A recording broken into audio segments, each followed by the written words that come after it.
की जयंती है, वो तीनों महापुरुष की जयंती आज के दिन नहीं है।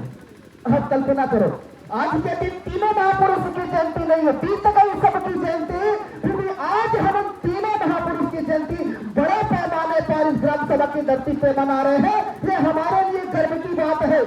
सम्मानित साथियों, तीन महापुरुषों की जयंती है, सबके बारे में पूरी तरह से बताया नहीं जा सकता, लेकिन आज इस भारत देश की धरती पे जो सारी दुनिया की विचारधारा बने हुए हैं, सारी दुनिया का आइकन बने हुए हैं, वो बाबा साहब डॉक्टर भीमराव अम्बेडकर, उनके बारे में कुछ बात बताना चाहता हूं। कम समय में अपनी बात को मैं समाप्त करने का प्रयास करूंगा और करूंगा। सम्मानित साथियों, बाबा पहले यह समय था कि जितने भी देश के जो राजनीतिक दल थे, जब वो प्रचार करते थे गांव गांव में जाकर, तब उनके पोस्टर में महात्मा गांधी का चित्र हुआ करता था। आप जानते हैं ना, महात्मा गांधी का चित्र हुआ करता था। लेकिन आज हमारे भारत देश में जितने भी विरोधी लोग भी हैं, वो चुनाव प्रचार में अगर किसी का चित्र लगाते हैं तो बाबा साहब डॉक्टर अम्बेडकर का बड़े पैमाने पर चित्र लगाते हैं। ये बाबा साहब अम्बेडकर की विचारधारा है। सम्मानित साथियों, बाबा साहब डॉक्टर अम्बेडकर के जो जयंती है सारी दुनिया में, वैसे तो सारी दुनिया में मनाई जाती है, लेकिन बाबा साहब के जीवन की थोड़ी सी कहानी आप लोगों के बीच में बताना चाहता हूँ। पहले जब विद्यालय में बच्चे पढ़ते थे तो विद्यालय में गिनती साहब आते थे बच्चों को चेक करने के लिए कि कौन बच्चा कमजोर है, कौन बच्चा तेज है। बाबा साहब अम्बेडकर पढ़ रहे थे, गिनती साहब आते हैं, सारे बारी बारी से बच्चों को खड़ा करते हैं और पूछते हैं, बच्चों बताओ दुनिया में कौन सी ऐसी चीज है जिसको हम देख तो सकते हैं लेकिन छू नहीं सकते हैं। सारे बच्चों ने बताया बारी बारी से, किसी ने सूरज बताया तो किसी ने चंद्रमा बताया तो किसी ने तारे बताए। तो बाबा साहब अम्बेडकर का नंबर आया। बाबा साहब के बारे में बाबा साहब से पूछा गया तो बाबा साहब डॉक्टर अम्बेडकर ने इसके दो उत्तर बताए। एक उत्तर बताया बाबा साहब ने, सूरज चंद्रमा तारे हैं जिनको हम देख तो सकते हैं लेकिन छू नहीं सकते हैं। और दूसरा उत्तर बाबा साहब ने बताया, बगल में एक मिट्टी का घर रखा हुआ था। बाबा साहब अम्बेडकर ने कहा कि टिप्पी साहब, इस मिट्टी के घर को आप देख रहे हो, इसको हम देख तो सकते हैं लेकिन छू नहीं सकते हैं, क्योंकि मेरे छूने से इस मिट्टी का घर नबाद हो जाएगा, इसमें का पानी नबाद हो जाएगा। तो बाबा साहब डॉक्टर अम्बेडकर ने उस समय ये कसम खाई थी, हमने खाई है गरीबी में ठोकरे, हम आंधी और तूफान बन जाएंगे। एक दिन चाहे कि ये दुनिया हमें और हम हर दिन का अरमान बन जाएंगे। और आज बाबा साहब डॉक्टर अम्बेडकर सारी दुनिया में हर दिलों पर राज कर रहे हैं। बाबा साहब अम्बेडकर ने कहा, जो कहा था उसको करके दिखाया है। बाबा साहब डॉक्टर अम्बेडकर ने कहा था, आज मुझे इस मिट्टी के घरों को छूने नहीं दिया जा रहा है, नल के पानी को पीने नहीं दिया जा रहा है, मेरी परछाई से लोग नफरत करते हैं और अपने घर से काट पट्टी अपने घर से ले जाना पड़ता है। आगे चल के मैं कसम खाता हूँ, ऐसा कानून बनाऊंगा, ऐसा कानून बनाऊंगा कि आज इस इंसान को छूने से लोग परहेज करते हैं, उसी समाज के करेला मरेला चल के पैर को छूने का काम करेंगे। और बाबा साहब डॉक्टर अम्बेडकर ने एक संविधान बनाया और उस संविधान में सम्मानित साथियों हमारे सभी जाति धर्म के लोगों को मान सम्मान से जीने की ताकत बाबा साहब डॉक्टर अम्बेडकर ने भारतीय संविधान में दिया है। जानते हैं सम्मानित साथियों, लोग कहते हैं कि बाबा साहब डॉक्टर अम्बेडकर चमारों के नेता थे। एक बात बताना चाहता हूँ, जितनी माता और बहनें यहाँ पर बैठी हुई है, माता और बहनों के बारे में स्पष्ट करना चाहता हूँ। जब आप सुबह सुबह खाट पर से उठती है तो क्या करती हूँ? कोई मंदिर जाता है तो कोई काली को पूछता है, कोई दुर्गा मिश्र में जाता है, कोई कहीं जाता है, कोई सरस्वती के पास जाता है, कोई मजार पे जाता है। मैं आपसे बात पूछना चाहता हूँ, आज भी देश में एक व्यवस्था है, जब देश में कोई बेटी जन्म लेती है तो माँ कहती है कि ये तो माँ क्या कहती है, बेटी तो पराया धन होती है। कहती कि नहीं कहती? आप कल्पना करो, जितने लोग यहाँ पर बैठे हैं सभी सम्मानित साथियों, सारे देश में यह धारणा है, जब देश में किसी माँ की कोख से एक बेटी का जन्म होता है तो जन्म देने वाली बेटी ही माँ ही कहती है कि बेटी तो पराया धन होती है। और वही बेटी जिस घर में शादी करके जाती है वहाँ की सासू माँ कहती है तू तो पराए घर से आई है। कहती है कि नहीं कहती? माता बहनों से ही कहना चाहता, जिसने जन्म दिया वो कहती है बेटी पराया धन होती है, जिस घर में गई वो कहती है बेटी तो पराए घर से आई है। तो बाबा साहब डॉक्टर अम्बेडकर ने कहा जिन बेटियों के बारे में ऐसी व्यवस्था, ऐसी धारणा इस देश में बनाई गई है, ऐसी बेटियों के लिए एक कानून बनाता है। तो बाबा साहब डॉक्टर अम्बेडकर ने क्या किया? भारतीय संविधान में एक व्यवस्था दिया कि जितना अधिकार बाप की संपत्ति में बेटे का होगा उतना ही अधिकार बेटी का भी होगा। ये बाबा साहब डॉक्टर अम्बेडकर के संविधान की ताकत है कि आज अगर बेटी चाहे तो जितना अधिकार बेटे का है उतना ही अधिकार बाप की संपत्ति में बेटी भी ले सकती है। क्या किसी बेटी ने आज तक लिया? क्यों? क्योंकि किसी बेटी ने आज तक अपने अधिकार को जाना ही नहीं। बाबा साहब डॉक्टर अम्बेडकर ने संसद भवन में हिंदू कोड बिल पेश किया था। उस हिंदू कोड बिल में बाबा साहब अम्बेडकर ने कहा था कि देश में जो महिलाओं के बारे में गंदी सोच रखते हैं लोग, वो चाहे जिस जाति धर्म के लोग हैं, जो मानवता के विरोधी लोग हैं, वो महिलाओं के बारे में गंदी सोच रखने वाले जो लोग थे, ऐसी विचारधारा इस देश में थी। अगर किसी बेटी की शादी बचपन में हो जाती है और माना कि किसी बेटी की शादी 5 साल की उम्र में हो गई और वो बेटी 1 साल बाद उस बेटी का अगर पति मर जाता है, उस बेटी को दोबारा शादी करने का अधिकार नहीं था। आप सोचे सारी जिंदगी उसको कुमारा ही जीवन व्यतीत करना पड़ता था, सफेद कपड़े पहन के। अगर एक आदमी अगर शादी करता था, अगर उसकी पत्नी मर जाती थी तो चाहे जितनी शादी करे उसको कोई रोक टोक नहीं था। तो बाबा साहब डॉक्टर अम्बेडकर ने कहा इस देश में जो व्यवस्था है, तलाक देने का अधिकार जो है महिलाओं को नहीं था, बेटियों को नहीं था, सिर्फ पतियों को था, तो पुरुषों को था।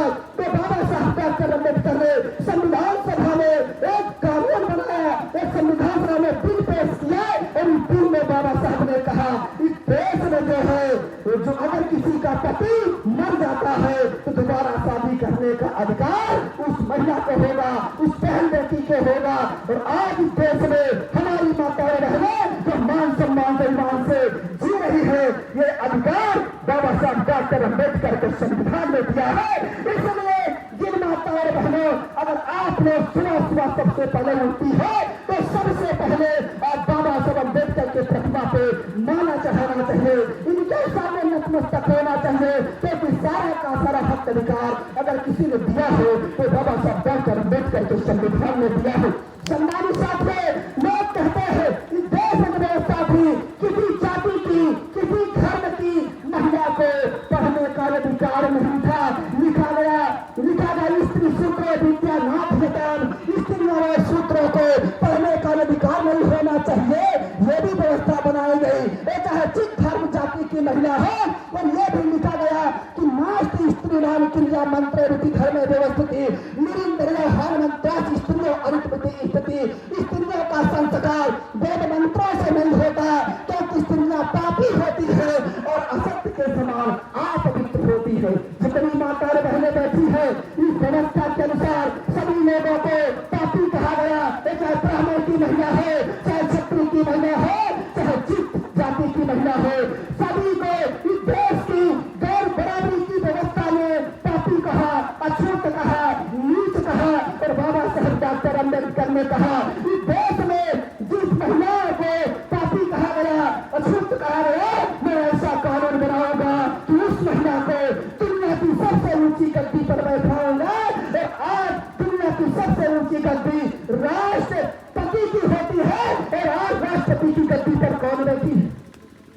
मुर्मू बैठी जी, मुर्मू जी बैठी है, एक महिला है और ऐसे समाज की महिला है, आदिवासी की महिला है। आप कल्पना करो कि जिस महिला को अछूत कहा गया, नीच कहा गया, पापी कहा गया, उसी महिला को दुनिया की सबसे ऊंची गद्दी पर बैठाने का काम बाबा साहब अम्बेडकर के संविधान में किया है। इसलिए बाबा साहब डॉक्टर अम्बेडकर ने ना एक जाति के लिए, संपूर्ण जाति के लिए, संपूर्ण धर्म के लिए अगर किसी ने कोई व्यवस्था दिया है समानता का, तो बाबा साहब डॉक्टर अम्बेडकर के संविधान में दिया है। इस बात को हमारी माता बहनों को समझना चाहिए। कोई हक अधिकार हमें भारतीय संविधान ने दिया है। इस बात को हमें समझना चाहिए। ज्यादा वक्त नहीं है, 5 मिनट और बोलूंगा। अपनी बात को हमारे मुख्य महोदय जी को बोलना है, हमारे दिनेश भाई उनको बोलना है। तो आप लोगों को 5 मिनट के अपनी बात को समाप्त करने का प्रयास खत्म कर दूंगा। जितनी माता और बहनें यहाँ पर बैठी, बुद्ध ने कहा था एक बात, दुनिया में दुख है, दुख का कारण है, उसका निवारण है, निवारण करने का उपाय है। तो बुद्ध ने कहा दुख 2 प्रकार का होता है, एक तन का दुख होता है, एक मन का दुख होता है। और आपके अंदर जैसे पेट में गड़बड़ी है, दिमाग में प्रॉब्लम है, शरीर दर्द कर रहा है, डॉक्टर के पास जाते हो तो डॉक्टर जो है आपका चेकअप करता है और चेकअप करने के बाद सारी रिपोर्ट नॉर्मल होती है, फिर भी समस्या बनी हुई है। तो इसका मतलब है आपके अंदर जो बीमारी है वो तन की बीमारी नहीं है, वो किसकी बीमारी है? वो मन की बीमारी है। और मन की बीमारी को दूर करने के लिए बुद्ध ने नियम बताए थे, और बुद्ध जी के, भगवान बुद्ध के नियम पर अगर जो भी चलेगा तो वास्तव में मन की बीमारी दूर होने में देर नहीं लगेंगे। उसी मन की बीमारी को हमारे लोग, कुछ लोग भूत कहते हैं, कुछ लोग प्रेत कहते हैं, कुछ लोग तरह तरह के इसको कहते हैं। इस लोगों को, इन सब बातों को हम लोगों को समझना चाहिए। एक बात अपने बात को बता के समाप्त करूंगा। सम्मानित साथियों, एक बार एक सावित्री जी प्रवचन दे रही थी। सावित्री जी जैसे हमारे पूज्य भंते जी बैठे हैं, सावित्री जी प्रवचन दे रही थी। तो सावित्री जी ने कहा ईश्वर सर्वशक्तिमान है, ईश्वर सर्वशक्तिमान है, ईश्वर सब कुछ देखता है, ईश्वर कण कण में विराजमान है। अच्छा, सर प्रवचन दे रही थी, भंते जी सुन रहे थे और भंते जी ने प्रतिक्रिया व्यक्त किया। और भंते जी ने जो प्रतिक्रिया व्यक्त किया, उन्होंने कहा भंते जी बताओ कौन सा आपको दिक्कत है?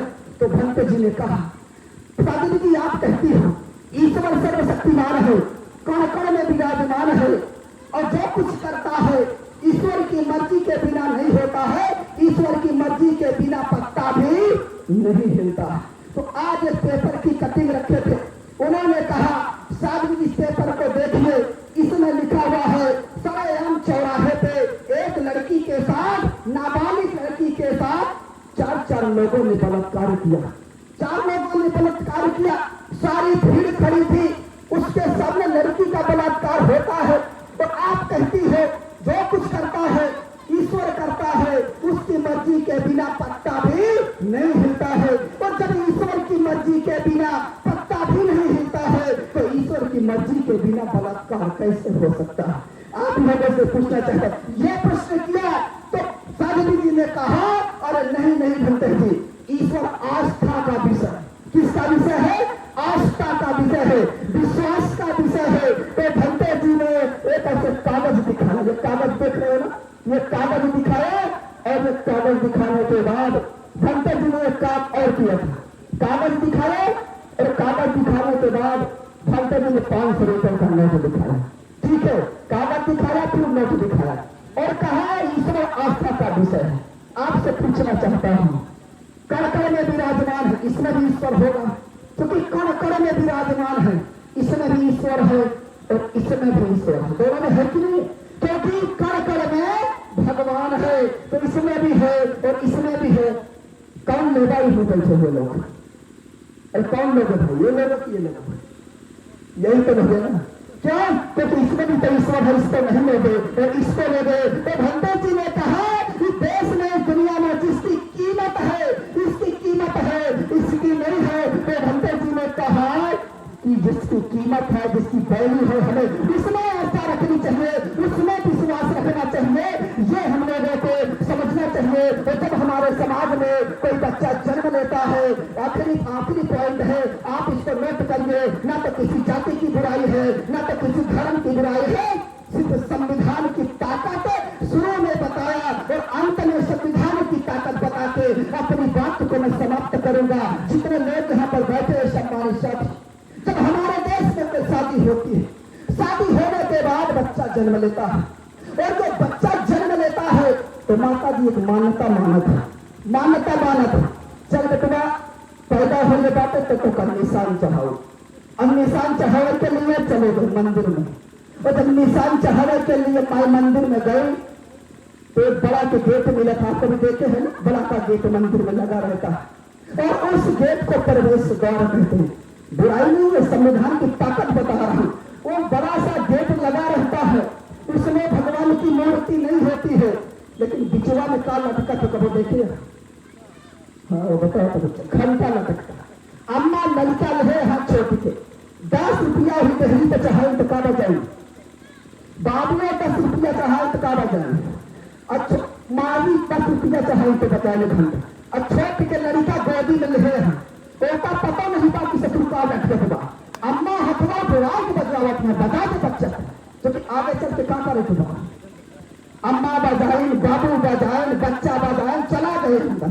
जब अंदर चला गए तो छोटा सा कमरा मिला, तो कमरा में मुख्यमंत्री बैठा रहे, मतलब भगवान, और फिर खोपड़ी के ऊपर उनके का लटकत रहा घंटा, और जितना कमरा उतने भगवान, और जितना भगवान उतने घंटा, और कमरा छोट के तो भगवान छोट के, घंटा छोट के, और भगवान बड़ा के तो घंटा बड़ा।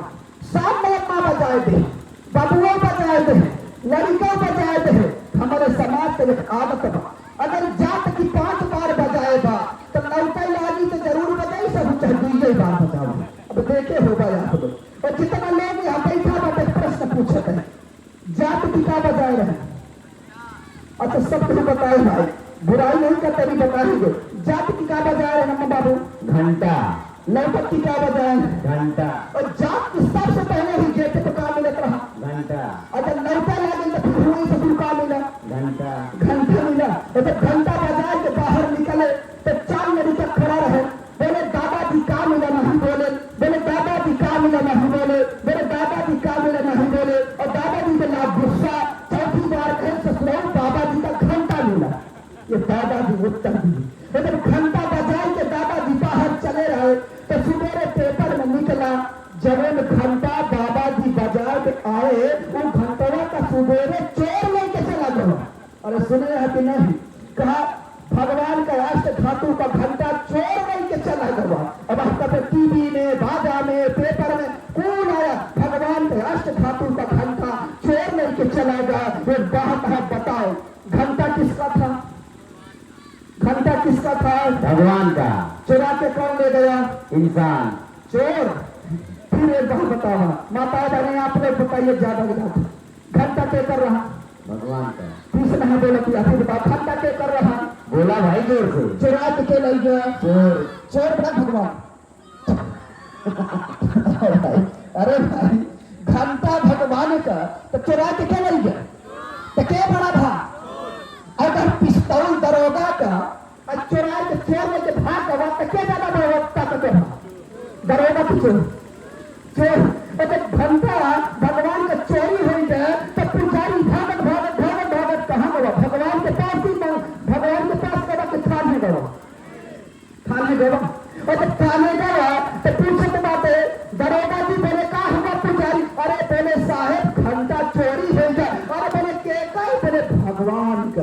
वो भी चक्कर में पड़ा, वो घंटा भगवान का चुरा लेके चोर लेके चला गया। वो पुजारी को भगवान के पास जाना चाहिए, हमरे दरबार में आया।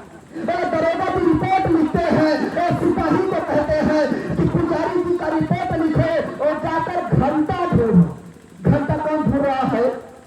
पुलिस ढूंढ रहा है। जब रिपोर्ट लिखी गई तो थाने में क्या चलता है? संविधान चलता है और कुछ चलता है? घंटा जब ढूंढा जा रहा है वो संविधान की ताकत से ढूंढा जा रहा है। आप बताओ संविधान बड़ा कि भगवान बड़ा? संविधान। तो कहाँ जाना चाहिए? संविधान के दरबार में कि वहां दरबार में?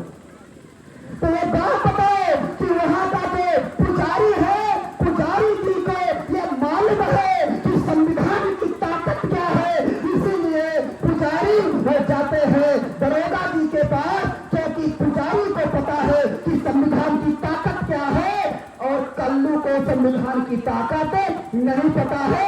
इसीलिए जो पुजारी है उनका बेटा लंदन में पढ़ रहा है और कल्लू का बेटा क्या कर रहा है? घंटा बजा रहा है। यही सिचुएशन हमारे समाज की है। ये संविधान की ताकत है,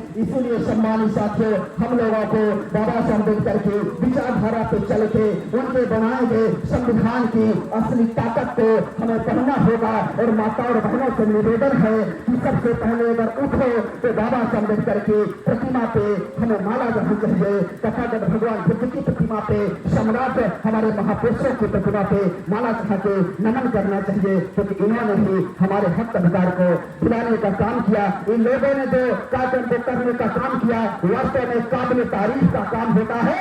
एक जब इतिहास लिखा जाएगा इस ग्राम सभा की धरती पे हमारे भाई देवानंद जी का, राजकुमार रतन जी का, नकुल जी का एक महिला जी है, उनका नाम और उनके सभी सहयोगियों का नाम सारे अक्षरों में लिखा जाएगा और मरने के बाद ये उभर कर आएगा इस मूर्ति को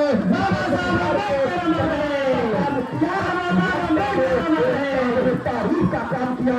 जितने लोग यहाँ पर बैठे हैं, एक निवेदन करना चाहता है, ये धर्म का काम है, ये धर्म का काम है। और आपने जो भी हो सके अपनी कमाई का 5% ना दे सको, 1, 2, 3% दीजिए। इस बौद्ध निर्माण में आपने मदद करिए निश्चित तौर पे।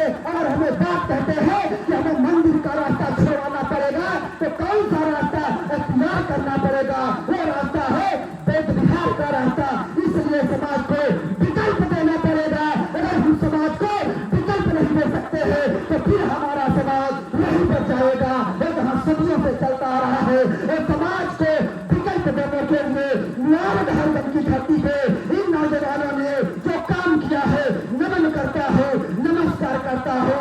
आने वाले समय में इनका नाम सारे अक्षरों में लिखा जाएगा।